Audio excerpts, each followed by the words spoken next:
그 우이천엔 자주 오세요? 혹시 랭아! 본 적 없으세요? 랭아! 아직 못 봤어요. 영순이 여러분 안녕하세요. 랭킹스쿨입니다.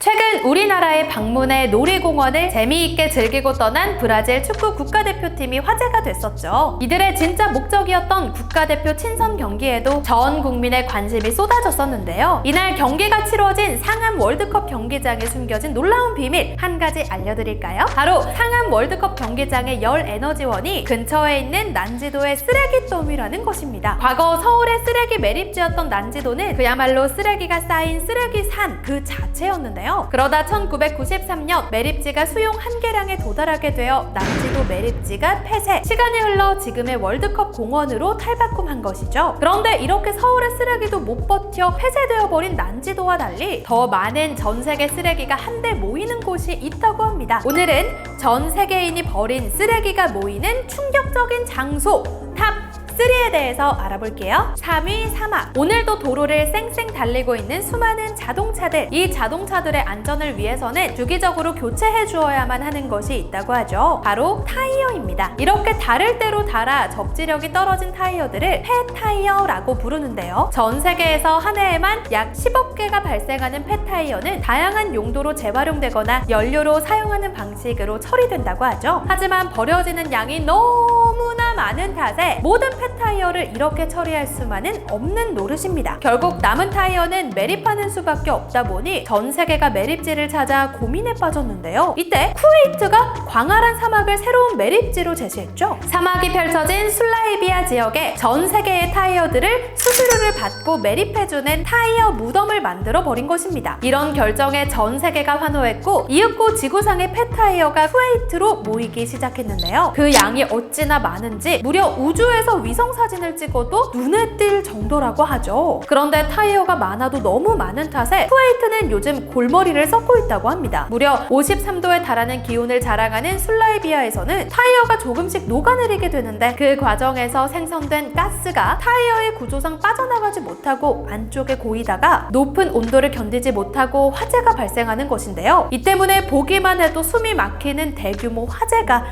2012년부터 무려 3번이나 발생했다고 하죠. 이런 화재의 가장 큰 문제는 바로 이 하늘을 메운 새까만 연기인데 이 연기에는 다이옥신이라는 끔찍한 물질이 포함되어 있기 때문입니다. 소량만 섭취해도 인체에 치명적인 결과를 낳는 발암 물질인 다이옥신은 자연적으로 분해되어 사라지지 않는데요. 이렇게 잔뜩 피어오른 연기가 구름과 결합해 물과 토양을 오염시키는 죽음의 비를 만들어내고 이 지역에서 자란 채소를 가축이 먹게 되고 또 그 가축을 우리가 먹는 악순환이 이어지게 되는 것이죠. 결국 쿠웨이트 정부에서도 사태의 심각성을 파악하고 매립지 영구 폐쇄 결정을 내렸습니다. 하지만 그 양이 어찌나 많은지 온갖 장비를 동원해도 수거가 몇 달째 끝나지 않을 정도라고 하는데요. 수거된 폐타이어들은 재활용 처리장으로 옮겨져 자원으로서 활용하고 다 비워진 매립지는 깨끗하고 친환경적인 주택지로 탈바꿈시킬 계획이라고 하죠. 미래에는 이 타이어 무덤이 어떤 아름다운 모습으로 변해 있을지 정말 기대가 됩니다. 2위 개발도상국. 영순이 여러분은 해지거나 작아져 입지 못하게 된 옷들을 어떻게 처리하시나요? 보통 이렇게 생긴 의류 수거함에 옷을 집어 넣으실 테죠. 많은 사람들이 이렇게 수거된 옷들이 불우이웃이나 가난한 사람들을 위해서 쓰일 거라고 생각하시지만 사실 이 의류 수거함은 복지단체가 아닌 개인 사업자가 돈벌이를 목적으로 설치한 경우도 많다고 합니다. 때문에 추위를 견디지 못하고 수거함에서 옷을 꺼내 입었던 몽골 유학생들이 절도 혐의로 연행되는 웃지 못할 일도 있었다고 하는데요. 이렇게 개인 사업자들에게 수거돼 버려진 옷들 중 상태가 좋은 옷은 국내 빈티지 샵 등으로 유통되고 나머지 옷들은 가나, 필리핀, 방글라데시 등의 개발도상국으로 수출됩니다. 하지만 수출된 옷의 상태가 좋지 않은 데다가 그 양까지 너무나 많아 버려지기 일쑤라는데요. 환경운동단체 더 올 파운데이션의 엘리자베스 리켓 대표에 따르면 무려 40%의 헌 옷이 쓰레기로 전락한다고 하죠. 게다가 헌 옷을 개발도상국으로 수출하는 것은 우리나라뿐만이 아닙니다. 중고 의류 수출액 5위인 대한민국 위에는 미국, 영국, 독일, 중국이 있는데요. 이 나라들이 함께 수출하는 어마어마한 양의 헌 옷들이 지금 이 순간에도 개발도상국에 차곡차곡 쌓이고 있다고 하죠. 현지인들이 헌 옷을 어떻게든 없애기 위해 노력했지만 역부족이었고 결국 옷 쓰레기들은 이들의 일상이 되어버렸는데요. 키우는 소들마저 풀 대신 옷을 먹고 자라는 판국이라고 하니 사태의 심각성이 한 번에 느껴지죠. 있죠. 더욱 심각한 문제는 이 헌 옷의 사는 지금 당장 해결할 방안조차 보이지 않는다는 것입니다. 지구에서 한 해 생산되는 약 1000억 벌의 옷 중 330억 벌이 구매한 해에 버려질 정도로 의류 쓰레기의 양이 어마어마하기 때문인데요. 게다가 합성 섬유로 만들어진 옷들은 재활용도 어렵고 잘 썩지도 않는 데다가 세울 시에는 앞서 말씀드린 다이옥신 같은 유해 물질이 나올 수도 있어 해당 국가 주민들의 한숨만 늘어나는 중이라고 하죠. 의류 수거함에 헌 옷을 버릴 때에는 누군가에게 도움이 될 거라는 생각에 뿌듯한 마음까지 들었었는데 앞으로는 옷을 잘 버릴 생각보다 꼭 필요한 옷들만 구매해서 옷을 버리지 않을 생각을 해야겠네요. 1위 태평양. 최근 지도에도 없는 커다란 섬이 태평양에서 발견되어 화제가 된 적이 있었는데요. 심지어 그 크기가 점점 더 커지고 있어 많은 사람들이 공포에 떨고 있다고 하죠. 난데없이 나타난 이 섬의 정체는 모두가 예상하시다시피 바로 쓰레기였습니다. 현재는 무려 한반도의 7배의 크기에 달하는 이 섬은 일명 태평양 쓰레기 섬이라고 불리우는데요. 전 세계 바다에 버려진 쓰레기들이 해류를 따라 떠돌다 소용돌이가 치는 환류 지역에 모여 뭉치게 되며 형성됐다고 하죠. 이 섬을 처음 발견한 것은 해양학자이자 선장인 찰스 무어. 그는 1992년 요트 경주를 하던 중 갇힌 무풍지대에서 플라스틱과 같은 부유물들이 뭉친 쓰레기 더미를 발견했고 그 규모가 너무나 거대해 섬이라는 이름을 붙였다고 합니다. 먼 바다에 어마어마한 양의 쓰레기들이 떠다니고 있다는 사실에 충격을 받은 그는 이후 환경운동가로서의 활동을 시작해 쓰레기 섬을 전 세계에 알리기 시작하는데요. 하지만 그의 노력이 무색하게 불과 2011년까지만 하더라도 대한민국의 절반 정도밖에 되지 않는 크기였던 이 쓰레기 섬은 어마어마한 기세로 덩치를 불리며 해양 생태계를 그야말로 집어삼켜버렸죠. UN 환경계획 UNEP에 따르면 매년 100만 마리 이상의 바다새와 10만 마리 이상의 해양 포유류가 바다의 플라스틱 쓰레기 때문에 목숨을 잃고 있다고 하는데요. 이 심각한 사태를 전 세계에 알리기 위해 2017년 한 소셜 브랜드 업체가 이 쓰레기 섬을 정식 국가로 인정해줄 것을 신청했죠. 미국의 전 부통령인 엘 고어가 쓰레기 섬의 시민이 되겠다는 의사를 표명한 것을 시작으로 순식간에 20만 명의 시민이 모집됐다고 합니다. 또 이 쓰레기 섬의 여왕은 영화 007에 출연했던 배우 올리비아 덴치, 국방부 장관은 프로레슬러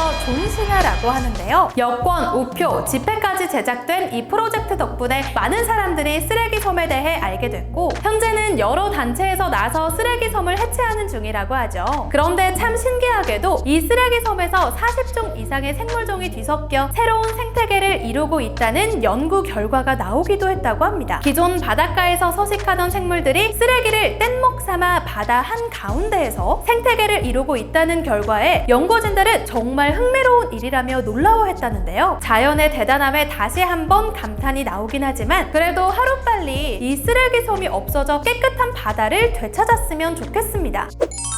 최근 카페 매장 안에서는 일회용 컵 대신 머그컵만을 사용할 수 있도록 법이 바뀌었죠. 여기에 정부에서 올해 11월 24일부터는 매장 내에서 종이컵과 플라스틱 빨대 등의 사용을 금지시킨다고 밝히며 아무리 그래도 너무 불편한 게 아니냐 하는 시민들의 불평이 끊이지 않고 있습니다. 일회용 컵으로 테이크아웃을 할 때에도 300원의 보증금을 붙이는 법까지 12월 2일부터 시행 예정이라고 하는데요. 날로 심각해지는 쓰레기 문제를 막기 위해서는 분명 시행돼야 할 정책들이겠지만 이것이 불편함을 감수할 정도로 실효성이 있느냐는 반대 의견 역시 무시하기 어려운 것 같습니다. 여러분은 새롭게 시행될 이 법들에 대해 어떻게 생각하시나요? 지금까지 랭킹스쿨이었습니다. 감사합니다.